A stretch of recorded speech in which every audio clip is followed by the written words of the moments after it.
Daniel, can you hear me?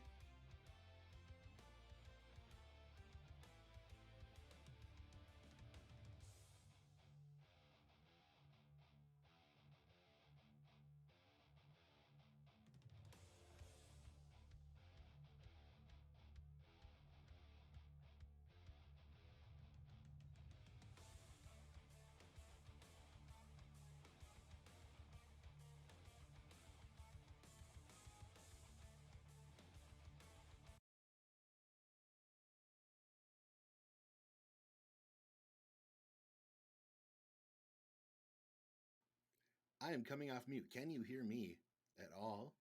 This is Axel. Is that coming through?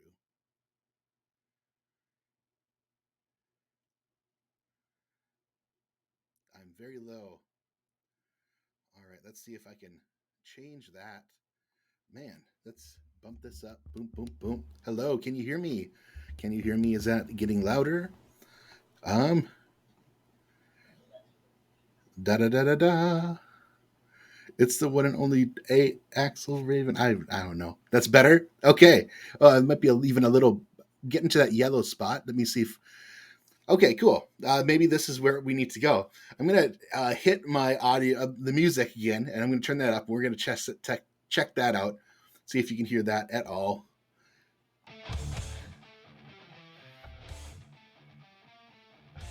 Any music? Okay.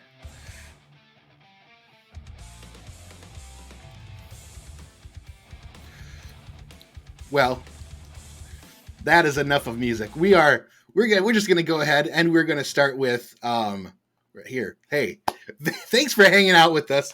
Quite the intro. That would have been our normal 5-minute intro. Instead, we're gonna lean into this. We're gonna what's life without some fun, right? Little challenges here or there. It sounds like my voice is coming through, and let's see if the rest of this. Unmute myself. Thank you. Thank you. We're going to see if the rest of this will work. I was having some trouble with the studio that I'm using. It wanted to update one of the audio drivers. I tried it. It failed. I went back, tried to revert it. It looked like things were working. And evidently maybe something is a little funky in the back end, but we're going to run with it. We're going to have a little bit of fun, and hopefully we'll capture what we have to talk about tonight here in general anyways. Again, give us some grace if I need to adjust the settings for our guests and our panelists. But we'll get this going.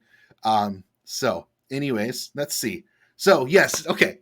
So it is episode 7. You'd think we'd be good at this, being the third series. Anyways, we are in the final stretch. It is week 6 coming up tomorrow already. So it's we're 3 weeks away from the end of the season, which is pretty crazy to think about. And I'm here, not alone, as always, with Daniel, my Daniel right-hand man. Right. Good evening, Daniel. How are you? Let's see if I can get your audio, make sure it's coming through well. I hope people can hear me. How you doing, everyone? Hope it's been a good week. We had some really good games last Thursday, and we look like we got more games this Thursday by the looks of it. Absolutely. Loud and clear. Good. Thank you so much that we're coming through. Also joining me is Johnny Reno. Johnny, how are you tonight? I'm good. How is everyone? Doing good. And then also joining us is Nicholas Frossel. Good evening, Nicholas. Good evening. Excellent. All right. Well, we're here. It is not just the 4 of us. We are joined tonight by a pair of great SFLm players. So we've got 2 players that are on the line with us. The first one, we're going to do like a joint interview with the 2 of them, back and forth. We'll be going back and forth with them. So our first guest is John Lakeman. He is the quarterback for the Ottawa Cavalry. Had a great game this last weekend. Great to see. Cavalry coming back from their 2-game losing stretch to now be above 500 as they come into the finale of the regular season. But also we've got on the line Jacob Creech, who's the outside linebacker for the Tacoma Grizzlies. Had a really close game this last week. Ended up on the not so good side of that contest. But either way, thank you both for being here tonight. Yeah. Hello, everyone. Thank you. Yeah, thanks for having me. This is Lakeman. Good, awesome. So yeah, we're just going to go sort of back and forth between the two of you. We'll start off with John Lakeman. Tell us a little bit about yourself. Who is John Lakeman? And that can be who you are, the person behind the player, who your player is, maybe why you picked how you found the SFL, or why you picked quarterback, kind of thing. Tell us a little bit about John. Yeah, so first of all, thanks for having me here tonight. Glad to be here. Really appreciate the opportunity. I am John Lakeman, quarterback for Ottawa Cavalry. You can find me on Twitter at Lakeman SFL. Who am I? Sim League veteran.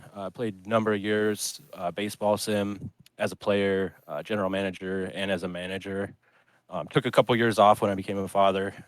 Just a little bit too time consuming. I was at like 15, 20 hours a week of having to fulfill different obligations. So I took a break for a couple of years, went looking for a new sim league back in June, found SFL, really blown away by the professional presentation, shows like yours, for example, and just got hooked, so I joined in June. I was poking around the league and decided, like, hey, if I bide my time and wait a little bit, I can get one of those quarterback spots, step up, be a leader for one of the teams, and that's exactly what I did.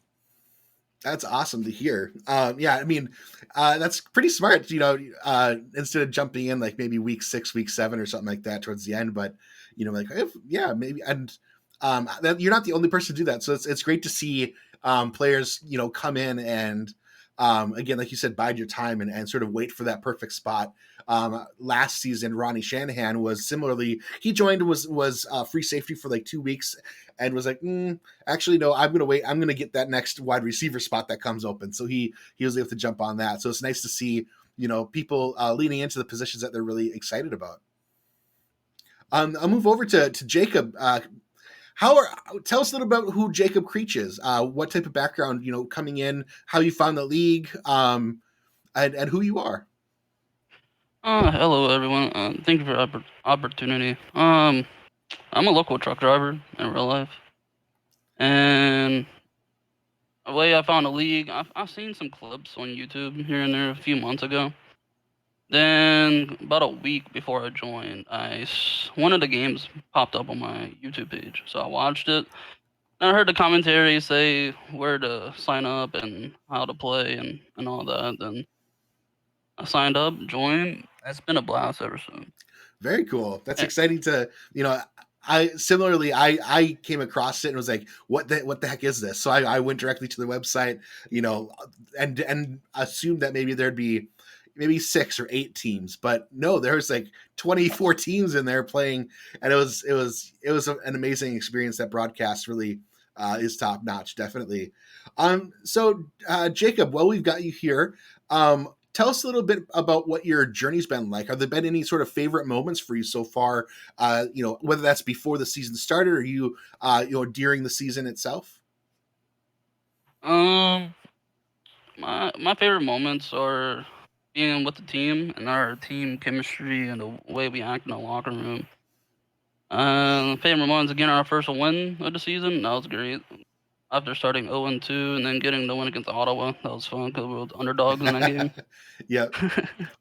And my journey, I'm a scout for Tacoma, so my journey is that. I'm Cool. a scout. It's been exciting learning that. Or did you come in with some experience a little bit doing that, or sort of picked it up on your way? I picked up the scouting thanks to Johnny Reno for sending me the video that you made Okay, cool. about the scouting. Nice. And but I'm a football fan at heart.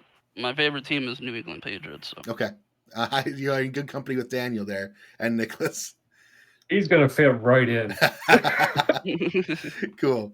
And John, let's transition over to you. What has your journey been like? You shared, coming in and starting as a quarterback, kind of like it sounds like right after it opened up the minor league position claim. What has it been like since then? What's your journey been like for you? Yeah, so I was right there for the first minute that the position claims opened. That's what allowed me to grab that QB spot. What was kind of funny is within 1 minute, it was me, Switch Thumper, and King Jackson all grabbed our spot. So it was kind of Wow. a hot minute for SFLm, you know. Yeah. Beyond that, getting assigned to the team, it was pretty much just me and Dwayne Salmons at first, like those first few minutes. And then because the two-way players were still on their pro rosters, watching all the different guys join and kind of welcome them. And I had already gotten my feet wet a little bit at that point, so I could kind of help them kind of figure things out. And yeah, just going from there.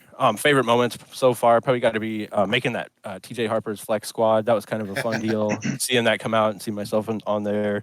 And then last week, just watching our offense and defense firing on all cylinders. I mean, our defense put 16 points on the board, and Salmons was finally getting that running game really going and breaking off some really big runs. And we just put all the pieces together last week, so that was really exciting. Where we had kind of some misfires before that, Yeah. Perfecting your Lakeman shuffle. Oh yeah, gotta shuffle. Awesome. So again, John, as you're looking ahead, we're coming up on week 6 tomorrow, with only week 7 and week 8 then left ahead of you. What are you hoping to accomplish this season? So, as you're coming down the stretch, what are your hopes and wishes and dreams for the team, and even something personally maybe for yourself that you're wanting to achieve? For me, it's got to be the championship. We're still in the running. We're in third place right now, in contention. So, first step for that, we got to beat Albuquerque. That's going to be really tough. They're a really good team, and we face them on Friday. And then, just win out the last couple of games and hopefully get to play in a championship. For myself, I mean, that's really all I'm interested in is winning, chasing the championship, and seeing some of my friends go off, get drafted and so on. Mm-hmm. That's cool. And Jacob, similar question. What are you hoping to accomplish this season? As Tacoma's had some ups and downs, but you guys are still hungry for that championship. It sounds like. Is that sort of what you're chasing as well? Yes, with the team, I want to win this championship as well.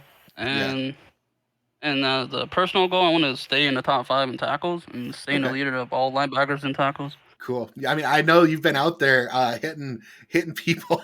I remember watching. I think it was either this last game, the game before. You were all over and like, wait, who just did that one? Oh, that was. I think. Are you like number 42 maybe or 41? If I remember right. I think 42 tackles. Cool. I'm first in tackles for loss as well. Cool. Jacob, what is, if you had to describe like your ideal pro team that you'd want to eventually maybe get drafted to, let's say, what are the different characteristics or traits of the team and or the locker room that you're hoping to join eventually? First, respect. That's the way I live my life, is by respecting others, so I can get that back. And passion, and hopefully to get better each week, work as a team, accomplish the goals that we strive for. Mm-hmm. Very cool. And John, similar question for you. Like, what are the characteristics that you want your ideal pro team to sort of embody, the team that maybe you'll eventually be drafted to or on? Yeah, I would love to win games, and I would love to have good team chemistry. I don't necessarily have a number one team that I would like to go to. I know those quarterback spots are few and far between, kind of hard to come by.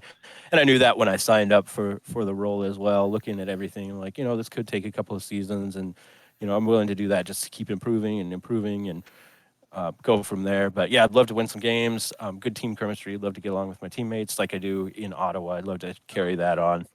Mm-hmm. Awesome. Daniel, I'll pass it over to you. Do you have a question for John or Jacob at all? So, John, we'll start with you, my friend. We've had quarterbacks on here in the past.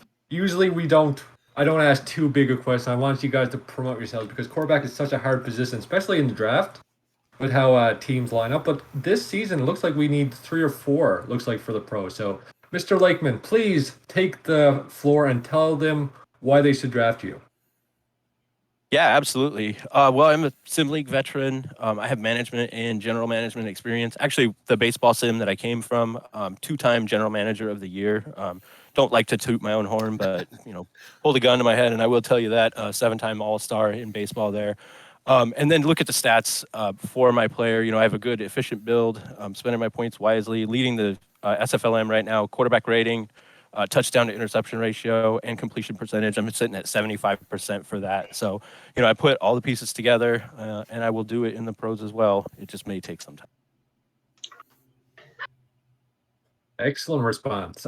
Jacob, to you. So you said you're a truck driver, which is interesting because I believe there's also Squarebush is a truck driver, the running back from Louisiana. So it's good to see people in different professions getting their chances and being able to play. Jacob, you're an outside linebacker. I'm sure we all here on the defensive end knows how well that is and how good, the defense needs to play to win games. What do you think? What do you see Tacoma doing at the end of this? Because they just lost a heartbreaker. Do you think you guys can turn it around? Yeah, I think we can.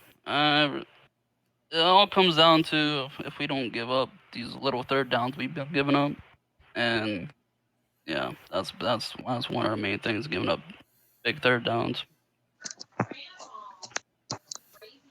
Cool. Excellent, excellent. Mr. Reno, did you have any questions? Yeah, hey everybody. I'm gonna ask a question and I already kind of know a little bit of information from Creech because him and I talk a little bit. Me helping out in Tacoma, but I always like to know where we're at in the season. We're in week 6 with the draft coming up, and it's going to come quicker than we all think. But I like to know that at this point, for both of you guys and whoever can answer first, and Lakeman, I was a QB. I went through the same thing you went through. I spent multiple years in the minors, but as far as conversations with owners, I know this far in, they're typically reaching out, or you guys are reaching out to them. You don't have to name any names of who you've spoken to, but I'm just curious to know how those conversations have went, how you've, I guess, handled them, and what you think about them. I know the experience for me talking to owners was totally new and caught me off guard. Some wanted, talk, in voice chat, some just a simple DM. But how have those conversations gone so far with you guys? Yeah, so I have been in talk with 3 teams so far, kind of looking at how free agency goes, going to reach out to any remaining teams that might need a quarterback. 2 of them have gone exceptionally well. One of them seemed like the team may or may not be interested, and that's totally fine. I know that there's some really great options in free agency as well. So just kind of biding my time. And talking to 2 teams pretty seriously. It sounds like I may actually be drafted sooner than I was thinking. Yeah, that's awesome. I'm sure that Lakeman shuffle helps a little bit, but but no, that's awesome. And if it doesn't happen for anybody, again, I'm first to say that it's not the end of the world. But there is a few openings this year, so it's exciting to see how it plays out. In Creech, I know I've talked to him a few times about teams he's reached out to, and he's asked my opinion on those teams. So, but Creech, you can chime in as well, just to let everybody know how those conversations have gone. The conversation's been going well. I haven't been in serious talks. I've had a few interviews. I've talked to about 4 or 5 teams already. So Yeah. Awesome. And yeah, there's some good. I know we're all still kind of waiting to see how the draft lineup plays out. I think we can all kind of speculate what it's going to look like, but that plays a big factor in team needs and first to last who picks and who needs what. So definitely cool. And Nicholas, any questions that you have for John or Jacob? So I don't really have any questions, but I think out of all of us, I probably spend more time in the minor league general room, and Lakeman, I like him. He's my guy. I like that guy. He's very personable. I would draft him if I was a team. So good luck on that. And Creech, I don't know Creech as well, but I play American Truck Simulator, and I'm always clipping signs. So I'm pretty impressed that you're a truck driver, because I could not do it. So doing that scouting for teams already, that's invaluable. So good job on to both of you on what you're doing so far. Yeah, and even to piggyback on that too, that if by chance, Jacob, that you do not get drafted again, it's an interesting draft season this season. Don't hesitate to make yourself available to pro teams as a scout, coming in as a non-player for that team, but joining the locker room and be able to, help out the team during the minor league off season, in preparation. And again, that goes out to anybody out there too, that they're, whether that's through stats or other things, that not being drafted is by far not the worst thing. And in fact, it might even be a really solid thing to get a lot more of the progressions in to make yourself a beast for the next minor league season too, and get yourself, building those connections that, start to lock things up for the very next draft then for you. So I want to open up the floor to both you, John, and Jacob, if there are any questions that you guys have, or if not, then we can also give you guys the last words. I don't have any No question. question. Cool. Well, I'll go with Jacob. Fine. If any, do you have any final words for any GMs or owners out there, or any shout outs that you want to give to any players or anything? To owners and GMs, I hopefully you guys can take this into consideration. Maybe drafting me or give me an interview or anything. I mean, I am a scout, and I'm pretty good at this position of linebacker. If you look at stats, and shout out to Tacoma. Cool. Thank you. And John, any final words from you? Just a few. Go Ottawa. Look for us later down the line, hopefully championship. And you can find me on Twitter at Lakeman SFL. Sweet. Thank you both, gentlemen, for joining us tonight. Really great to get to know the people behind the players. So really appreciate that, and look forward to seeing you both on the field this next game. All right. So with that, thank you so much. I appreciate cool. it. Yeah, appreciate Thanks, it. guys. Excellent. All right. Well, so with that, then we can transition then over into looking back at last week's games. Pull that up here. So week 5, we saw San Jose in game number 1 head over to Albuquerque, but Albuquerque stood strong. Daniel, do you want to break down or share a little bit about any thoughts on how this game played out? So this one, I thought. So this was my game of the week, I'm pretty sure, and I thought, wow, what a surprise this game went, because I thought it would be a lot closer than it was.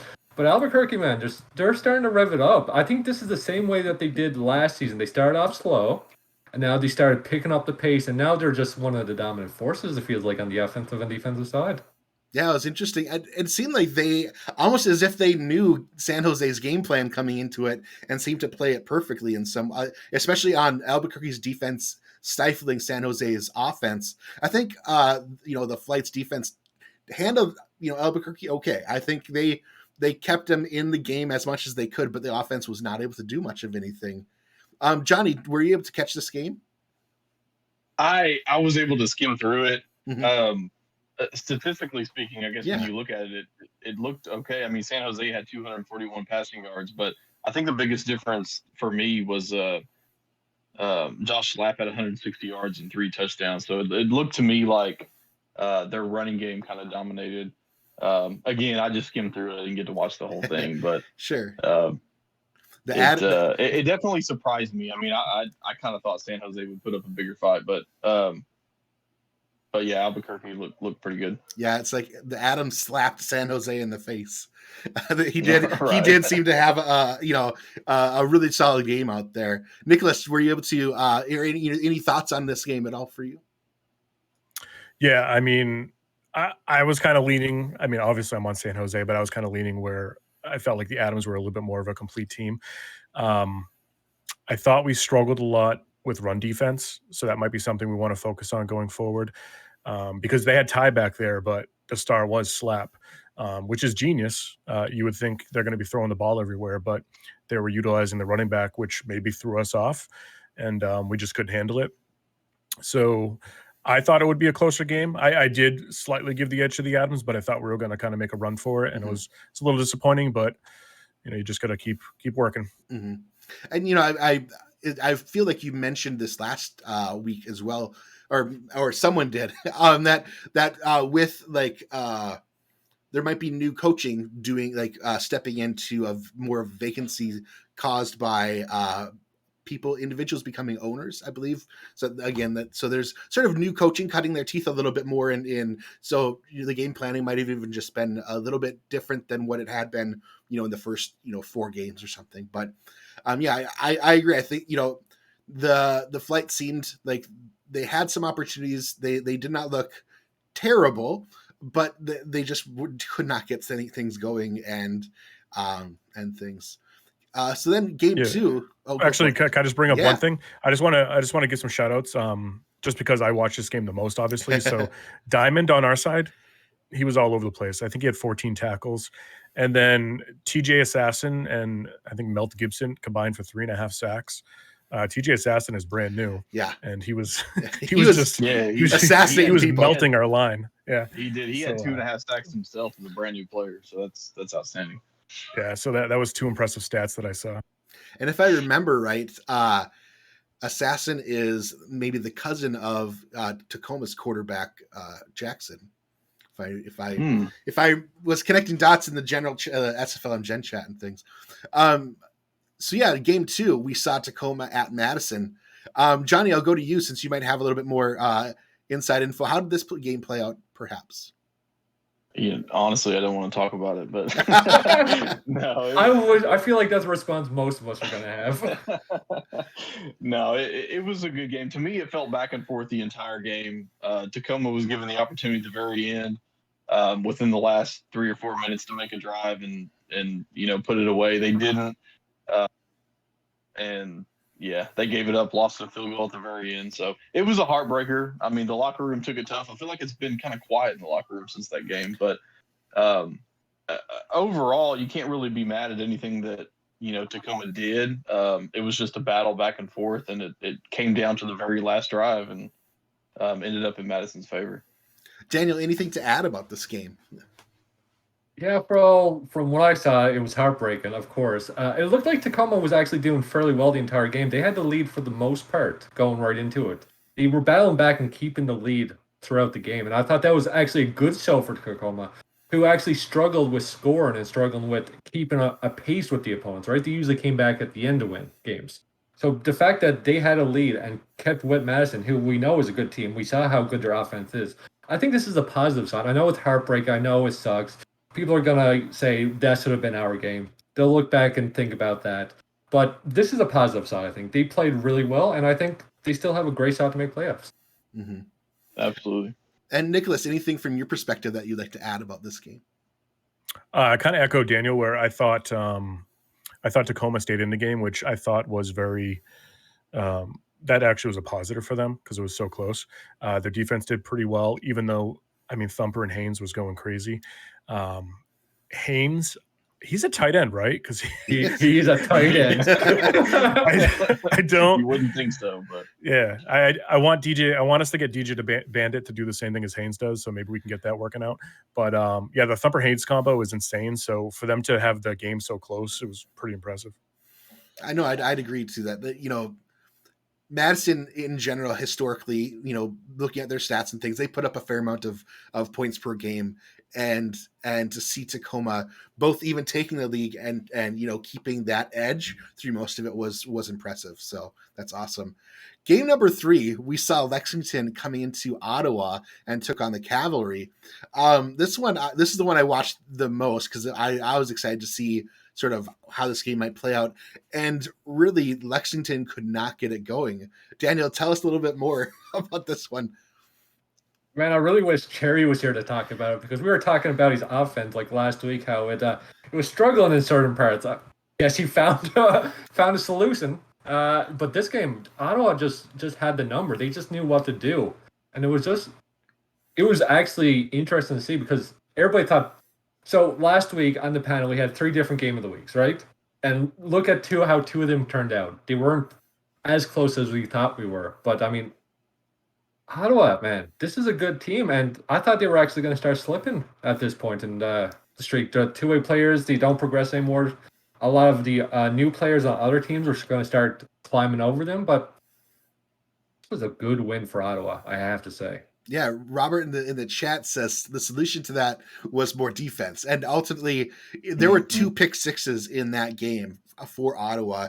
And again, Lexington, again, like I said, they could not get a break, and there were 6 total picks in that game by Lexington through 6 interceptions in that game, 2 of them for touchdowns. So I don't know, Johnny. Tell us a little bit more about how does one recover? Like looking at Lexington too, having a game like that and putting up a goose egg. How does one recover from that?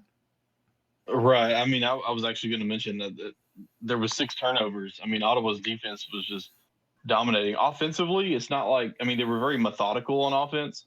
I don't feel like they did anything really special. It was just Ottawa's defense stepped up and didn't allow Lexington to do anything. And I believe as I didn't get to catch the entire game, but I think towards the end, somebody had mentioned that I think Lexington had the most total offensive yards going into that game. So it's kind of mind blowing with Ottawa shutting them out with those statistics. That their defense is serious, and they say defense wins championships. So at this point, I think if their offense can just stay the way they've been maintaining, Ottawa's on the rise, I believe. Mm-hmm. And Nicholas, your thoughts on this game?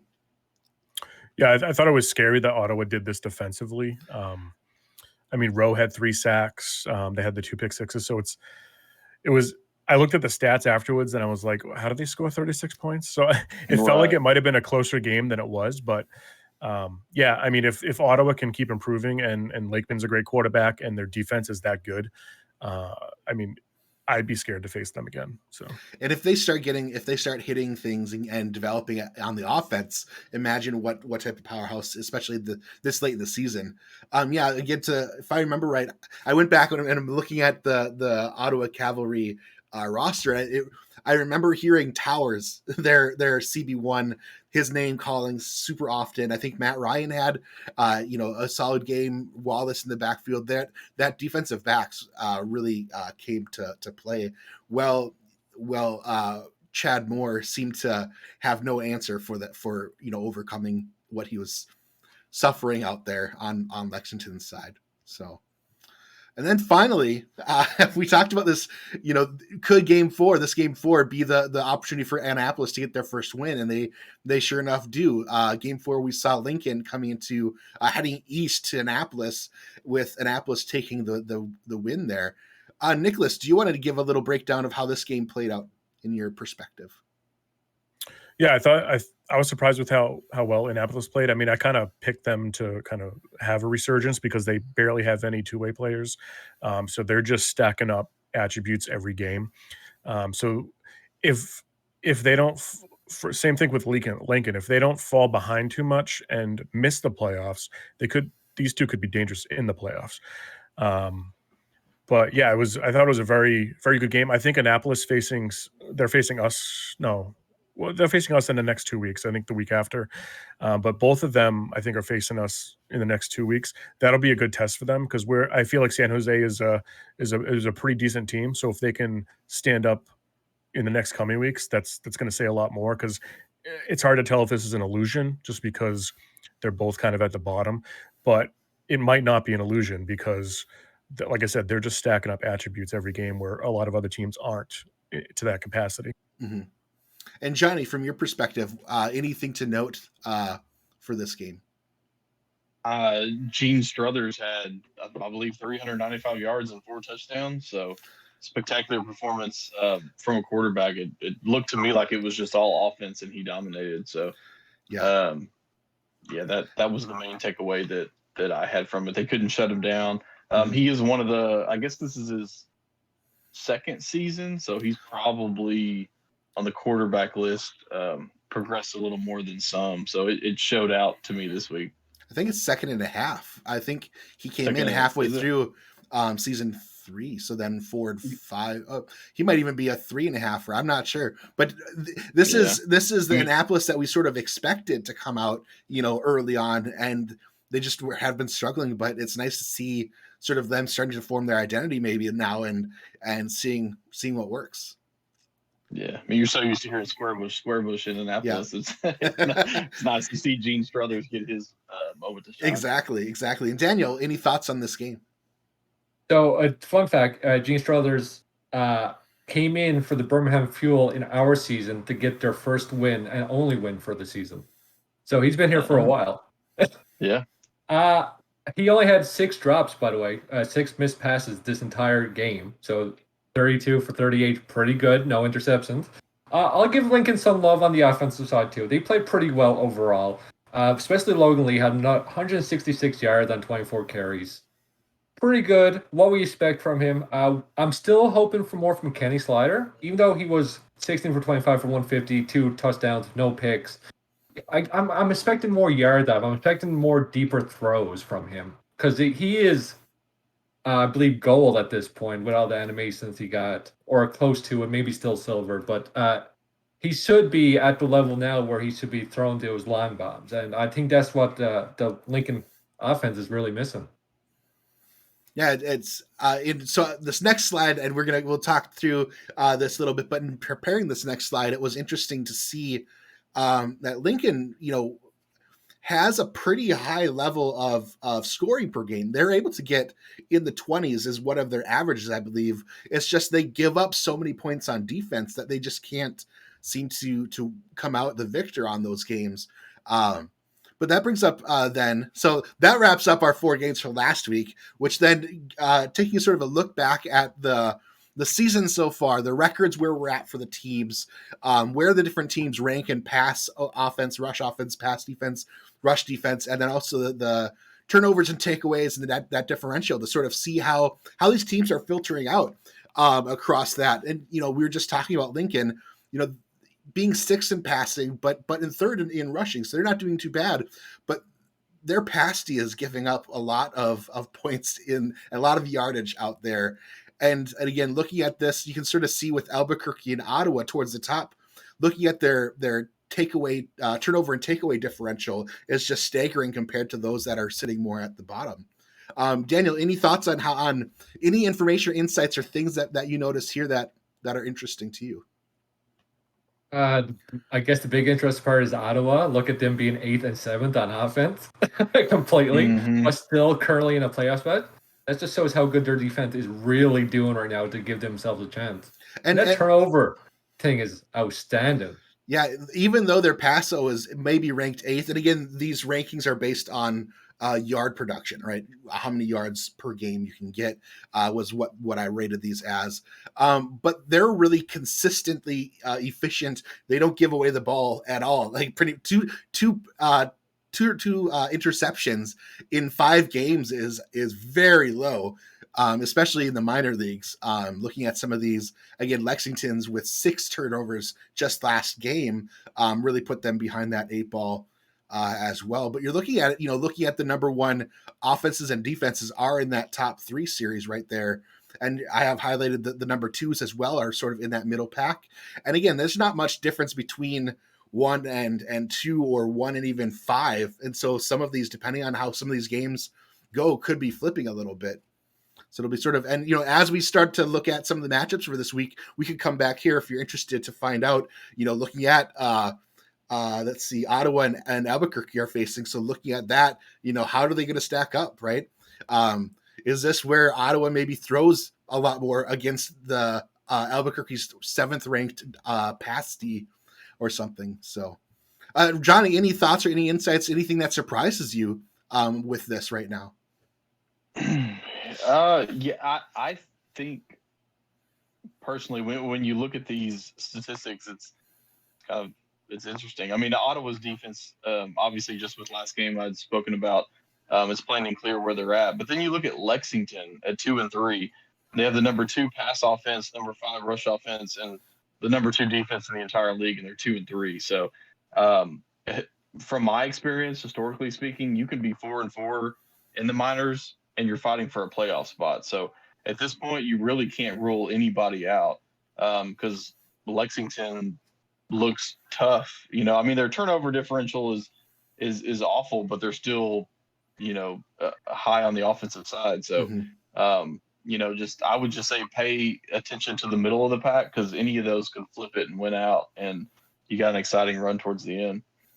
Yeah, it seems like there's no, if I were to even pick a team that seemed like they're good at everything, it would be Lexington with that 2-5-2-2 is pretty solid across the board, right? And you look at like Madison and or Ottawa or even Albuquerque, they've got like they're high flying in certain areas, but are, deficient in others. And it's just their number 1 or number 2 setting is the thing that sort of is the thing that's helping them win the games, but they're not letting that where they're deficient, be a weakness, if you will, right? Nicholas, any thoughts on how this, any insights or anything that come to mind when you look at this? Yeah, it's an interesting slide, and I like how we pointed out Lexington.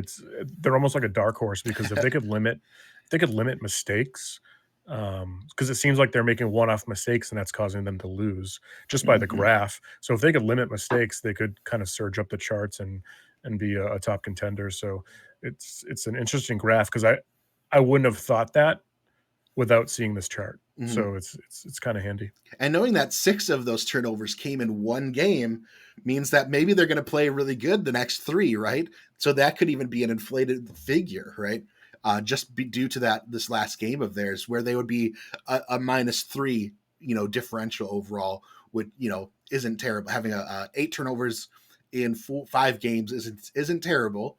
But yeah, I mean, it's sort of fascinating to take a look at that. I'll share that later on in the minor league Gen chat too, so that people can take a look at it. It's an interesting thing. But anyways, so that then, if anybody wants to bring that back, just let me know. I'll bring that back.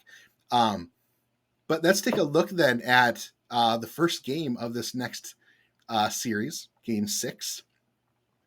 We see San Jose coming into Lincoln. Interesting fact: San Jose now has, I calculated, I think it was 19 players on their roster, which is quite a lot. It's interesting, as it's great to see this. We've still got 3 more weeks left of the minor league before even of the regular season, and these teams are filling up fast, which is great to see spots being filled and things. So, were you going to say something, Daniel? Yeah, I was gonna say they basically got a pro team at this point. About the amount of players they have on the roster.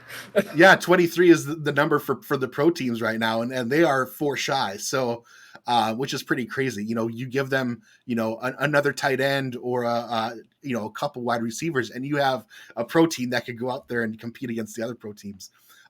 Theoretically, right? Anyways, I'll start with you. Actually, no, I'll start with Nicholas. Tell us about your thoughts on this, you being on the San Jose flight, and what are your thoughts on how this might play out from your naturally unbiased perspective? No, I'm just kidding. You can be as biased. A little biased. Yeah. So I'm obviously going to pick San Jose to win. But for Lincoln, this is sort of a dream matchup for them because San Jose kind of lacks on the offensive side, and we're a little bit strong on the defensive side.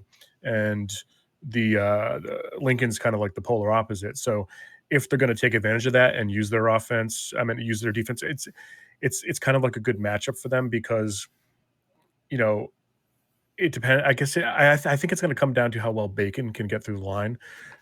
Because Blanco is doing well, but he's not going to throw 300 yards.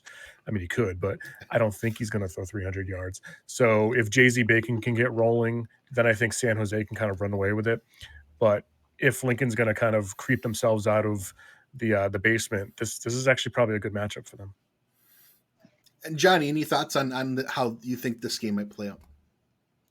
I 100% agree. I think with Bacon as the running back, and then you exploit the run defense of Lincoln, I think that's probably the direction they need to go. But at this point, I think I wanted to say it's a must-win for San Jose. It's really not. They're 3-2, but at this point, I think Lincoln, they have to win to have a chance at all. So I think if I have to pick, I obviously would pull for San Jose, but I think Lincoln's going to give it their all. It's kind of, like I say, it's kind of win or out almost at this point. So cool. And then Daniel, which team are you going to be cursing this week? No cursing. Oh, yeah. I'm just going to do this salute to Lincoln, saying you had a good season, but this is San Jose's game right here. Lincoln's been struggling all season on defensive side. I think we're just going to see more of the same. I don't think Lincoln has enough time to actually figure out what's going on to fix it. I touted so many times about Hammett Anderson being a 2-way and didn't do progressions all the way in the pros, so he's stuck at that level of stats as a free safety, number 1. So it's easy to take advantage of things like that. Unfortunate for Lincoln, they're trying new stuff, new offensive coordinator, stuff like that. I just don't think they got it in them to win this one, honestly. Mm-hmm. So Daniel, your side, you're going flight for the I'm going for the win. Flight, Johnny? 100% all the way to Kirsten. And Johnny, it sounds like you're leaning Flight as well. If I had to pick, Flight for sure. And then Frostlight, I can only imagine Flight all the way. Sure. Cool. No, I agree. I mean, this is Lincoln's this is the time they need to step up, or I think if they don't, they have no chance of competing in the playoffs at all. No chance at all. Just because, being, I think so. They're one. Let me go back to this. They're 1-4 now. So any chance they would need to win out to even be 50 at the 500 mark. That's the word I'm looking for. And there has been opportunities where a 500 team has made the playoffs. But this is their time to stand up or go sit back down. And then they're just playing for honor, I guess, after that. So agreed. I think, JC Bacon is going to have a good game. I think maybe Logan Lee, they might lean into that and say, you know what, we either go big or go home. And they might change up and lean into maybe where they're the strongest, where they might have seen their biggest productivity and lean into that and see how that goes. But it might be an interesting game because, maybe Lincoln is feeling, pushed back into that corner and they might lash out with something unexpected. You never know. But I would agree. I think Flight should be the ones that win this based, purely on roster talent, on coaching talent, on experience from the first 5 games. So, all right, that brings us then to game number 2 of the set. We see Tacoma heading into the middle of the country to Lexington to take on the Miners. Daniel, I'll start with you. What are your thoughts on how this might play out? All right, I'm going to give a pep talk here. Okay. Tacoma, this is the start. This is the start of your playoff run. Heartbreaking last week. You guys got to put it behind you. You guys showed positivity in the moment to keep with Madison, who is actually in a playoff spot. You can hang with them. You can hang with anyone. Both teams are 2-3. This is your climb. This is your start to move up the ladder. Make it happen because I believe in you guys. I'm with Tacoma all 100%. Tacoma there. Johnny, your thoughts on how this one might play out?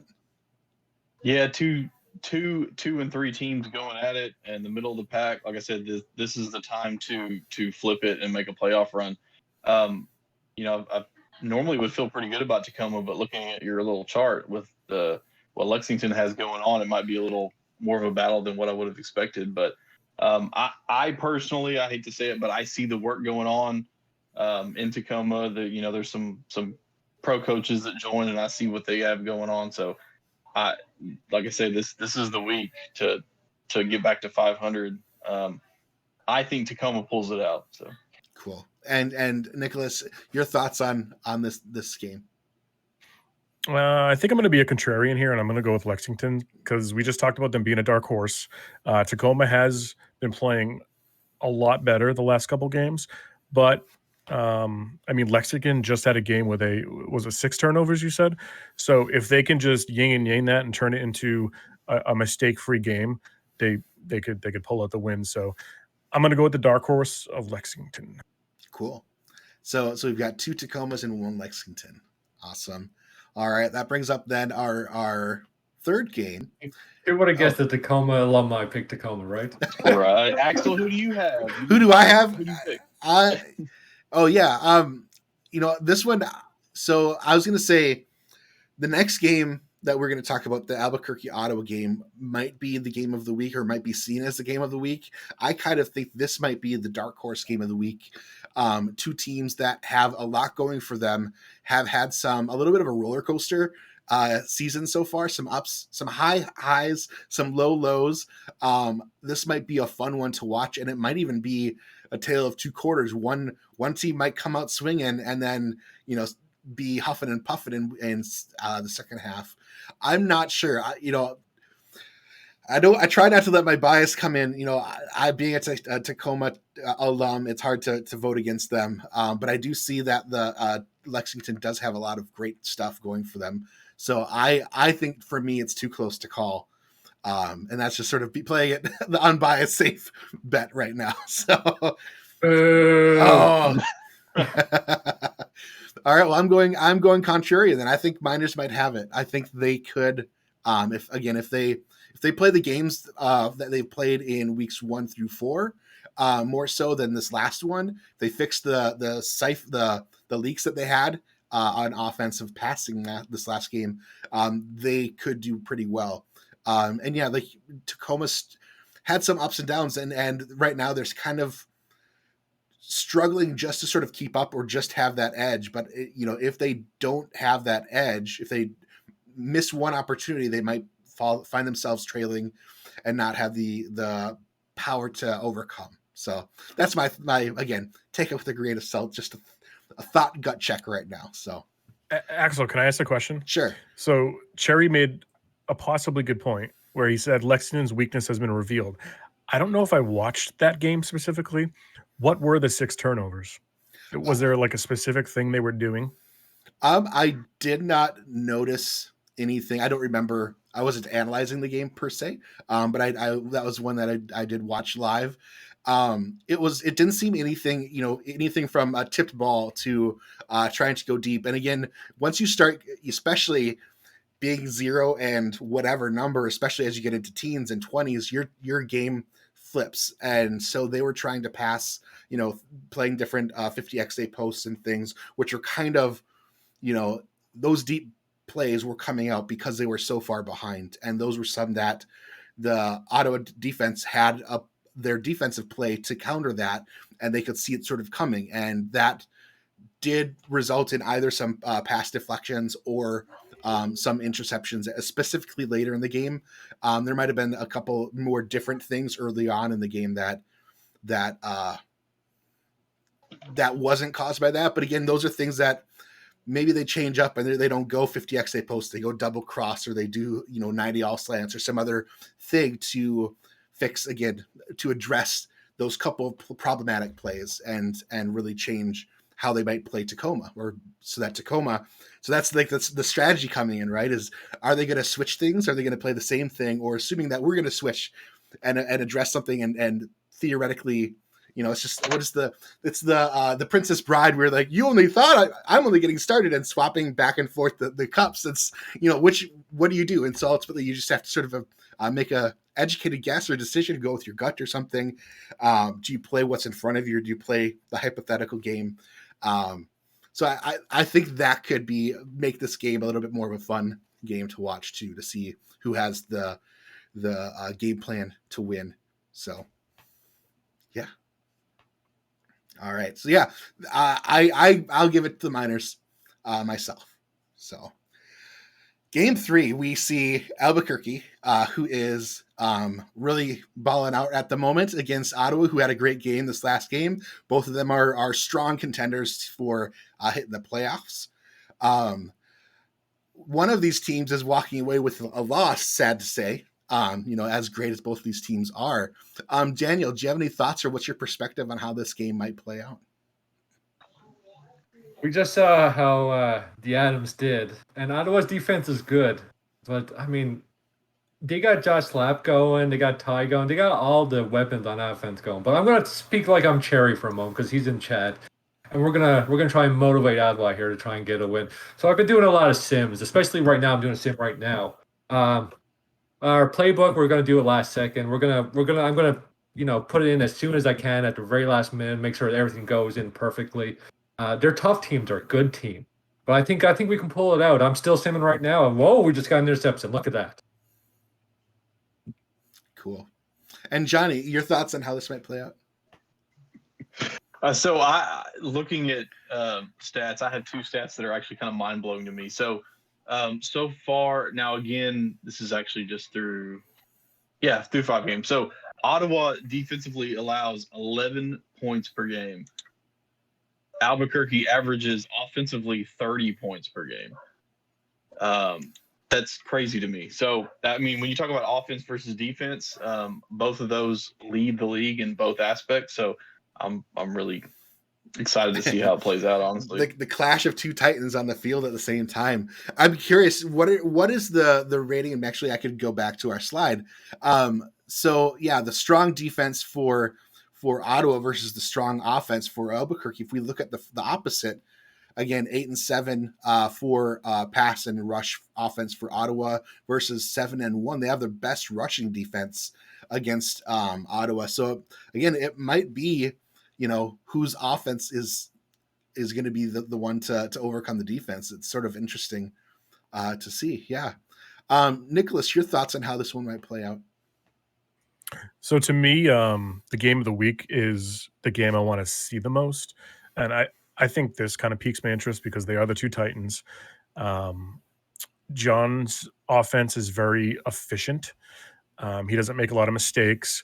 Ty, he's probably the best quarterback in the league, but we've seen him make a ton of mistakes in games. So it's going to be very interesting. I'm going to lean towards my heart. Like my heart wants Ottawa to win, but Albuquerque, my brain thinks Albuquerque's going to win.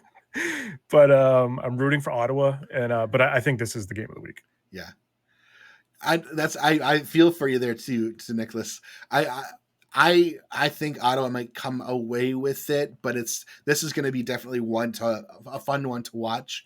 I think both teams are going to come out hard and fast, and should definitely be a fun, energetic, exciting one to watch with some things maybe going down, maybe interception will be happening, maybe even a fumble or forced fumble or sacks or. I think, which team is going to be able to provide coverage or stop or stuff the run, that kind of thing. Let's see. So that brings up, we talked last time about Annapolis getting their first win. Game number 4 then brings Annapolis against, right now, I'd say is one of the highest contenders for the playoffs right now is Madison. Nicholas, we'll start with you. How do you think this one is going to play out for Annapolis coming into or Madison going into Annapolis? Yeah, this is a tough one because I don't know what to think of Annapolis. They just put a drumming on Lincoln, but like I said earlier, like I don't know if that's a mirage or not. Facing Madison is a good test. So I mean, that's the hard part is we're kind of we're getting later in the season. So they basically have to kind of win out to make it to the playoffs. And I said Annapolis is going to be super strong if they made the playoffs because their attributes are growing so much. But I mean, Haynes is insane. Thumper's been playing as a silver when he's a bronze. This is going to be a tough matchup for Annapolis. I don't know if they can string two wins together on this one. And Johnny, your thoughts on this? Yeah, I agree. I think that for Annapolis, it's kind of like Lincoln's situation. It's win now or I think you're out of the playoff race. The way Madison's playing, I don't necessarily see a matchup that Annapolis can overcome because one of Madison's weaknesses, I believe, was the run defense. Then you look at Annapolis's run situation, and they're also at the bottom of the league. So I don't see any matchups that they can exploit, but I think Madison wins. But again, Annapolis needs to win to stay in it. So we'll see. Yeah, and looking at the chart, I'll bring that back on screen. I have it off screen as well. Yeah, Annapolis itself, in general, pasty is their strength, and then they're just sort of just average or below average in their performance so far. Again, that does not mean that these are not necessarily predictive of future things necessarily, which is kind of the fun part of this, right? Is their pasty against the number one pass offense out there of Madison? Should be an interesting way that this might go. Daniel, what is your thoughts on the Madison at Annapolis game? Well, I'm super happy Navigators got their first win because they're losing this week. Congratulations. You got Madison. Good pickup. Thank God you got the win against the Rattlesnakes because this is a tough and hard matchup. Not for just Navigators, for anyone to come this late in the season. The Lynx are playing lights out. They've known their offense, especially passing offense, from the very start of the season. They knew what they wanted to do. They've been getting switch going. Prince Wonder's been killing it. Ron Haynes is a monster as a tight end. I don't think Navigators have enough tools to stop that, honestly. And we've seen their offense. They had a bright spot with Gene Strawers last week. G needs to have a replication of that performance or even better to come out with the win. And right now, yeah, looking at the Madison Lynx defense, they've got that full complement of defensive backs, linebackers, and a solid DE and DT in there to stuff up the middle. But that's a tall order for Annapolis. I again have to tip my hats to them for last week and what they were able to put up. And I wish them, and I think Madison's gonna take this one as well. If I was Annapolis, though, yeah. I would just drop everybody back because Michael Brown, he's fresh. He's a fresh running back, which is really hard to run in this league, and he can't run right now. So they shouldn't even, like, there's no planning for running. Just drop everybody back. Try not to let Stumper throw 400 yards, and maybe you have a shot. I mean, even if you did that, I mean, sadly, like, though you might not run, and we even saw it in some of the early games by Madison, I think they only had, single-digit rushing attempts. Like, they were able to get their playbook to do certain things where it was, strictly a passing attack. But that doesn't mean that you couldn't do a variety of screens against them. And therefore, if you're playing back, you're going to be, trotted on for 10, 15 yards by Brown on the sideline. I mean, there's different things to pay attention to. So definitely could be an interesting time again, we talked about Lincoln coming out with, this is their big attempt or big time to bring it or go back home. Again, similar situation for Annapolis. Are they going to bring, everything in the kitchen sink to see what they can do, go big or go home? Should be a fun one to see. What happens if perhaps Annapolis upsets Madison? What would that be like for the, for the league, right? Or for the minor league right now? It would be interesting. So cool. Any other comments? Any other games? Or any other things that you guys? Any players that you think might ball out this week in any of these games?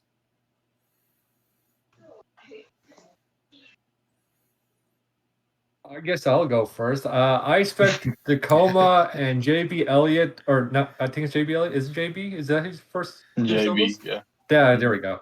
How will high step it? I think he will come back to the down performance he had 2 weeks ago through an injury and everything, and I think he'll be a great player to watch this week. Mm-hmm. Johnny, any standout player you think might be taking home like a player of the week if you had to pick one preemptively? Even though we just spoke about this and we talked about Madison and Annapolis, but the week that Gene Struthers had last week, it would not surprise me at all if the game planning is around that due to the success that they had last week. I wouldn't be surprised at all. I'm not saying that Annapolis wins, but I think Gene Struthers will have himself a game. Go down throwing. Just because it worked for him last week, I think they plan for it again this week. So. Cool. And Nicholas, any high flying, any player that you think might be playing top notch this week? I think if Lincoln can actually can get up some offense against us, Logan Lee could be really good because he's been running really well. We just lost the game because we were run all over. So if we can't adjust properly, Logan Lee could have a really good game because he gets a lot of yards, but it doesn't seem like he gets touchdowns. So if they can kind of push into that and lean into Logan Lee, he could have a really great game. Very cool. And I'm gonna go. He balled out last week. I think Towers over in Ottawa might have another good game out there, especially if they're going to double down on passing. They might, he might have a pretty good game again. We'll see. Obviously, these are just comments and opinions, but it should be fun to watch these games. So that's pretty much it. Unless anybody else has any questions or any thoughts before we wrap up. I mean, I was going to save it for my last thoughts, but if you want, I'll go ahead and mention something I think I posted in the general about close to a week ago now, seeing that how some pro teams have actually taken penalty hits for not doing their stats in live games. This is a great time to pick this up and understand that stats are important. Every team needs one, and you do take a cap hit if you don't fulfill your games. I think it's 6. You got to do one for each home game technically, so you got to do up to 6 games. So if you want to get into stats or get into a chance to talk with teams, message the people, especially the ones that took the cap hit this last season, and see what you can do for them. Because, like I said, everybody needs a stats guy. If you don't, you do take penalties in this game or in this league. Yeah, and to go even further on that, Daniel, the recent license and agreement for this next season has been released and signed, and things for new owners for season 20. The requirement is no longer just having. So traditionally, when you do stats, it could be done by a single person tracking both offense and defense when they're seeing stuff. It's much easier when you've got two people, one doing offense, keeping track of, hey, John Lakeman just passed a pass. How many yards? Who did he pass it to? But also trying to keep track of who made the tackle, and was it a TFL or was it a pass deflection or interception? In this really cool, smart spreadsheet that the league has set up.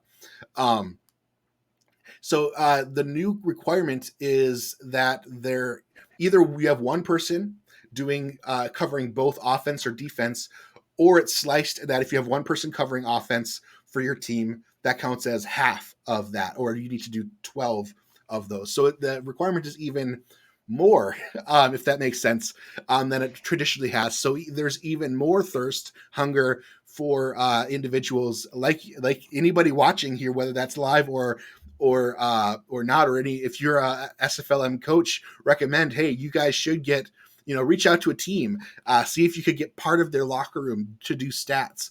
If by chance you don't get drafted, that's a great thing to do. Or even if you do get drafted, volunteer to be part of the stats. It's a great. So all that is you're, instead of just watching the game on YouTube, you're actually in. Can't remember the app, but you're watching Cam's live production screen, hearing the broadcasters shooting the shit a little bit with them, even between or before the game itself. You're getting, rubbing elbows with the SFL commissioner. Your name is, by the broadcaster, is being shared. Like, thanks for doing stats, Robert Cherry and Johnny Reno, that kind of thing. And it's a unsung hero kind of role, and it's really kind of fun to do, picking a game or two during the weekend to sort of, I'm going to dig in deep, we're going to sort of tag team watching the game and sort of analyzing and putting the information in the spreadsheet, which then gets used live for the little broadcast tracker things that come up in the pro games. Those are all data and numbers that are calculated from the stats you're putting into that system. And the broadcasters can use that stat sheet as well as they're sharing. So it's pretty cool. And speak of the devil, Parsec, thank you. Stephen Hacker, if you're interested in doing stats, Stephen's a great great person. He was on last fall. If you look in season 1, I think it might be week 11 or 10 or something. He came on, he gave us a little breakdown, a little peer behind the scenes of what the stats is like. I started doing it this last season. Really kind of a fun thing to do. So definitely a great way to be more engaged in the league and to be able to give back to teams and to help out. So yeah, good call out, Daniel. Thank you so much. Any other final words from Johnny or Daniel, if you have any other final words, or Nicholas, or any questions? No, I'm good. Just excited to see these last few weeks play out. Like I said, at this point, at 500, anybody can make it in. So Definitely, it'll be exciting to see how it plays out. Cool. And Nicholas, anything from you as you prepare for your big game? Yeah, I mean, this is the first season that I've been around in the minor leagues, and it's kind of fun just speculating, like, will Albuquerque and Lincoln pop up? Will someone fall down? Will the people in middle, like our team, will they rise or fall? It's fun. And it happens, it's not always by the book. Sometimes it is, but sometimes, there are the dark horses that sort of come out of nowhere that come in and take it and are firing all cylinders kind of thing. So, well, good luck to everybody playing in the 4 games. Go play your best and get out there, have fun. Again, now's the time to go and set some of the camaraderie aside and boost some of those rivalries for the next 24, 48 hours as the games go on. have a lot of fun, keep it civil and respect each other, but there's a place for fun and tooting your own horn or just having competitive back and forth a little bit too. So anyways, that's our show. Thank you all for joining, and we hope you enjoy the rest of your night and looking forward to the games. All right. Good night, everyone. Peace. Take care, guys.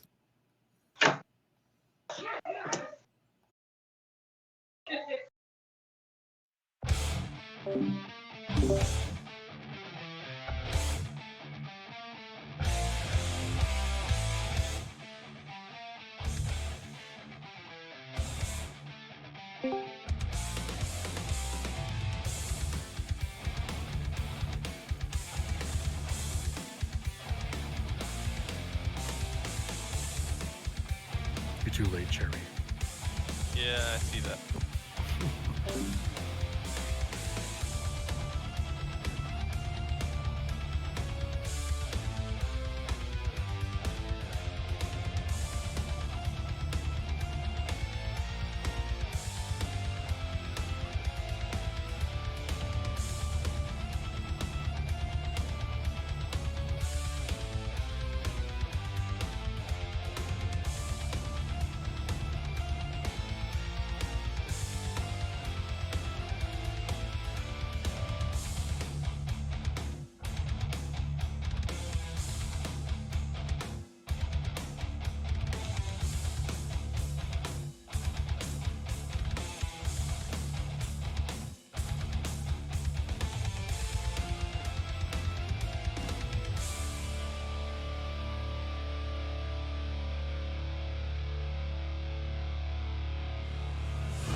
Thank you.